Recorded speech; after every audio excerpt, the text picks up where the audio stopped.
Welcome back. Let's talk horse racing. The Preakness is this Saturday. You can watch it right here on WDSU. The second leg of the Triple Crown. Joining us now from NBC Sports, Donna Brothers. Donna, thank you for being here. You do an outstanding job at all the races, including the Kentucky Derby. I'm sure the Preakness will be the same. My pleasure, Travers. It's great to be here, and it's great to be talking to you. This is the last Derby was my 22nd Kentucky Derby, so I'm somewhere around there for Preakness Stakes too. I always love being here. All right, let's talk about this for the casual fan. Rich Strike won the Kentucky Derby, 80-1 long shot, not running in the Preakness. What does that mean for the casual fan and for this race?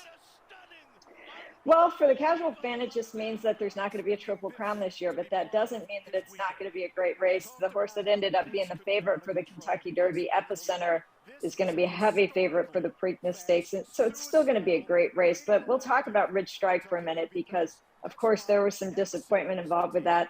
I talked to the trainer. I actually went out to the training center a few days after the Kentucky Derby. I watched Rich Strike train over at the racetrack where he trains, and he looked great on the track. The trainer just said, you know what?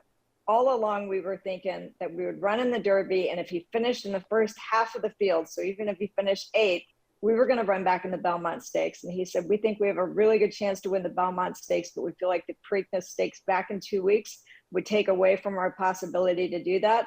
So I think the Preakness Stakes is still going to be a great race. And then in the Belmont Stakes, we might end up with a rubber match between the 1-2 finishers of the Kentucky Derby. Final question. Epicenter won the Louisiana Derby, was the favorite at Kentucky. Does Epicenter have a good chance at the Preakness?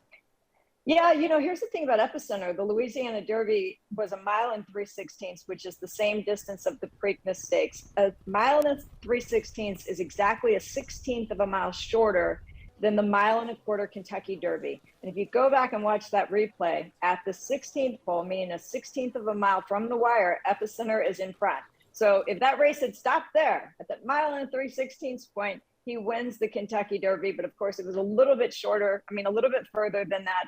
And I do think that he's going to love getting back to that shorter distance. All right, we're all cheering for Epicenter here with the Louisiana ties. Donna Brothers, we appreciate your time. Good luck Saturday. We'll all be watching the Preakness right here on WDSU. Yeah.